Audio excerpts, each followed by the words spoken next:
जगदलपुर में दीपक बैज ने कहा, अब तो हत्या और अपराध की घटनाएं बर्दाश्त के बाहर हो गई है। सरकार निकम्मी और लाचार बना हुआ है।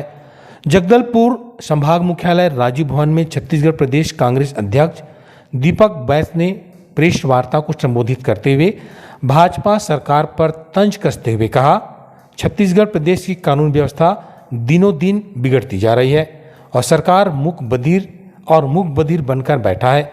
अब तो हत्या अपराध की घटनाएं बर्दाश्त से बाहर हो गई है। सरकार निकम्मी और लाचार बना हुआ है। मुख्यमंत्री से सरकार नहीं संभल रही, गृह मंत्री से गृह विभाग नहीं संभल रहा। राज्य में जनता इतनी मजबूर हो गई है कि अपराधियों का हिसाब खुद करने पर आमदा हो गया है। लोहारीडीह और अंबिकापुर में यही हुआ। राज्य में अपराधी इतने ज़्यादा बेलगाम हो चुके हैं कि उनमें अब पुलिस वाले भी सुरक्षित नहीं हैं। सूरजपुर में जीता जागता उदाहरण कल देखने को मिला। सूरजपुर में एक पुलिस कांस्टेबल की पत्नी और उसकी बेटी की निर्मम हत्या कर दी गई। अपराधी कबाड़ी का काम करता है। पुलिस ने उसके यहाँ रेड मारा और अपराधी ने सीधे पुलिस वाले के घर पहुंचकर उसकी पत्नी और बेटी को मार डाला। कुल मिलाकर प्रदेश के मुख्यमंत्री को गृह मंत्री विजय शर्मा को अपना पद त्याग देना चाहिए। हार्दिक बधाई और शुभकामनाएं। सुख शांति खुशहाली पूरे बस्तर और छत्तीसगढ़ में आए। आज जो ज्वलंत मुद्दा है कि जिस तरह से 10 महीने में भारतीय जनता पार्टी की सरकार की नाकामी और इस निकम्मी सरकार की लापरवाही से फिर आज सूरजपुर में बड़ी घटनाएं घटी है। आदरणीय साथियों, अभी लोहारीडीह का घटना आग शांत भी नहीं हुई, जहां 3 साहू समाज के बेटों की मौत होती है और उसकी जांच अभी भी चल रही है। समाज और कांग्रेस लगातार मांग कर रही है कि उस घटना पे जिम्मेदार लोगों पे कार्रवाई होना चाहिए, न्यायिक जांच होना चाहिए और वो परिवार भी लगातार लोहारीडीह घटना पे मांग कर रहे हैं और न्यायालय तक का भी दरवाजा खटखटा है। इसी तरह से दूसरी घटना अभी अर्जुंदा में, कल की बात करें, सप्ताह 10 दिन पहले वहां पे भी 2 निर्दोषों को किसी कारण कोई विवाद पे एफआईआर हुई, गिरफ्तार हुई। लेकिन गिरफ्तारी के बाद थाने में उन दोनों को भी बेरहमी से पिटाई किया गया है और उनकी पिटाई से उनकी पिता का सदमे में मौत होती है।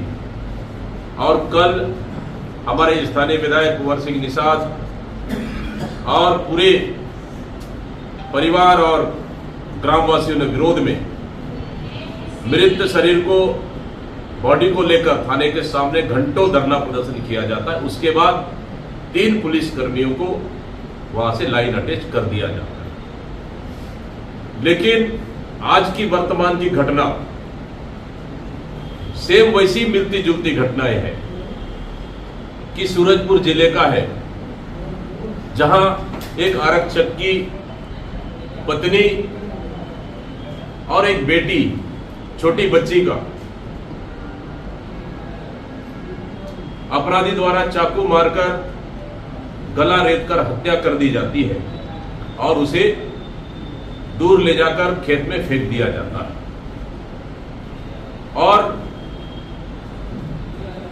अभी लेटेस्ट घटना है कि उस अपराधी का घर आक्रोशित ग्रामीण में आज घटनाएं हुई, हृदय विदारक घटना है और जितना कड़ी निंदा की जाए वो कम है। एक पुलिस विभाग के आरक्षक के परिवार के ऊपर हमला, मां और बेटी की गला रेतकर हत्या और उसको 100 को 5 किलोमीटर दूर ले जाकर फेंकना निंदनीय घटना है।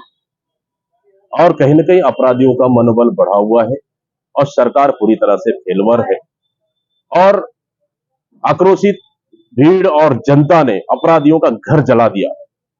मतलब समझ लीजिए कि सरकार के ऊपर भरोसा जनता का उठ चुका, भरोसा नहीं रहा, इसलिए अपराधियों पर कार्रवाई अब छत्तीसगढ़ की जनता आक्रोशित और स्वयं करने लग गई है। मतलब सरकार पूरी तरह से निकम्मी हो गई है, सरकार पूरी तरह से फेल हो चुकी है, गृह विभाग पूरी तरह से फेल हो चुका है। इस तरह की घटना कब रुकेगी? छत्तीसगढ़ में सुख और शांति कब आएगी? हम पूछना चाहते हैं इस सरकार से। आखिर अपराधियों का मनोबल क्यों बढ़ा हुआ है? हम पूछना चाहते हैं इस सरकार से। लोहारडी में घटना हुई, फिर सूरजपुर में हुआ, अगला पता नहीं किसका नंबर है। मतलब छत्तीसगढ़ में जान माल बिल्कुल भी सुरक्षित नहीं है इस सरकार में, और सरकार पूरी तरह से मूक दर्शक बनी हुई है।